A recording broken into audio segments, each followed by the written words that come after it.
उद्धव ठाकरे महाविकास आघाड़ी से अलग हो रहे हैं। जी हां, जिस मुख्यमंत्री बनने के सपने को देखकर उद्धव ठाकरे ने महाविकास आघाड़ी का दामन थामा था, वो सपना कांग्रेस ने चुनावी नतीजे आने से पहले ही खत्म कर दिए हैं। अब अगर उद्धव ठाकरे सीएम नहीं बन सकते तो उनका महाविकास आघाड़ी में क्या ही काम।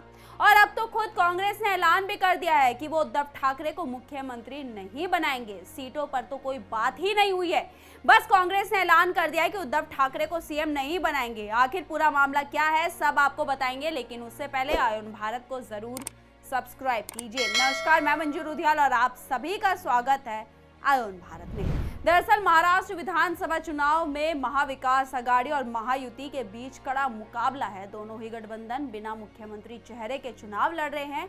एमवीए में सीएम के चेहरे को लेकर कई दिनों तक घमासान चला था। उद्धव ठाकरे, कांग्रेस और शरद पवार की एनसीपी अपने दल से सीएम फेस की मांग कर रहे हैं। इस बीच अब महाराष्ट्र के पूर्व मुख्यमंत्री पृथ्वीराज चौहान का बयान सामने आ गया और पृथ्वीराज ने ऐलान कर दिया है कि महाराष्ट्र में अगर एमवीए यानी कि महाविकास आघाड़ी जीतेगा तो सीएम कांग्रेस से ही होगा। पहले महाविकास आघाड़ी सीएम के नाम पर बस ये कहती रही कि जिसकी सबसे ज्यादा सीटें आएगी मुख्यमंत्री उस पार्टी का होगा, क्योंकि कांग्रेस को पता था कि सबसे ज्यादा सीटों पर वो चुनाव लड़ रही है तो लाजमी है सीटें भी उन्हें ही कोई मिलेगी।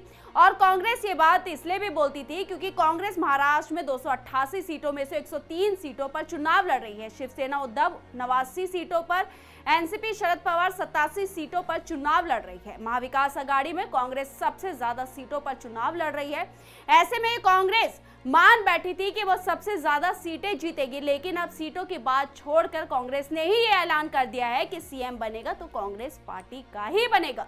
अब यही बातें उद्धव ठाकरे को परेशान कर रही है, क्योंकि भाजपा से महाविकास आघाड़ी में जाना उद्धव ठाकरे को कुछ ज्यादा फायदा नहीं दे रहा है। और यहाँ फायदे की बात ही नहीं है, बल्कि बात तो ये थी कि उद्धव ठाकरे भाजपा से अलग सीएम बनने के लिए ही हुए थे, लेकिन अब महाविकास आघाड़ी भी उन्हें सीएम नहीं बना रहा है। ये बात कांग्रेस ने साफ भी कर दी है। नवंबर 2010 से सितंबर 2014 के बीच महाराष्ट्र के मुख्यमंत्री रहे चौहान ने कहा है कि हरियाणा और महाराष्ट्र की तुलना नहीं की जा सकती। अगर आप लोकसभा चुनाव के परिणामों पर नजर डालेंगे तो हरियाणा में 5-5 सीट यानी कांग्रेस पार्टी को 5 और भाजपा पार्टी को 5 सीटें मिली थी।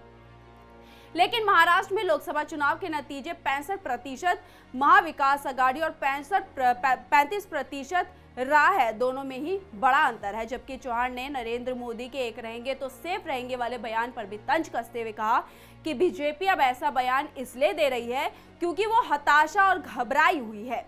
अब जहां उद्धव ठाकरे ये मान कर बैठे थे कि उन्हें मुख्यमंत्री बना ही दिया जाएगा, इसलिए वो भाजपा से अलग हुए थे, तो वहीं इन सब के बीच कांग्रेस ने ये साफ ऐलान कर दिया है कि अगर राज्य में महाविकास आघाड़ी जीतती है तो मुख्यमंत्री कांग्रेस पार्टी का होगा। यानी कि सीधे तौर पर उद्धव ठाकरे को पार्टी ने झटका दे दिया है, उद्धव ठाकरे को किनारा कर दिया है।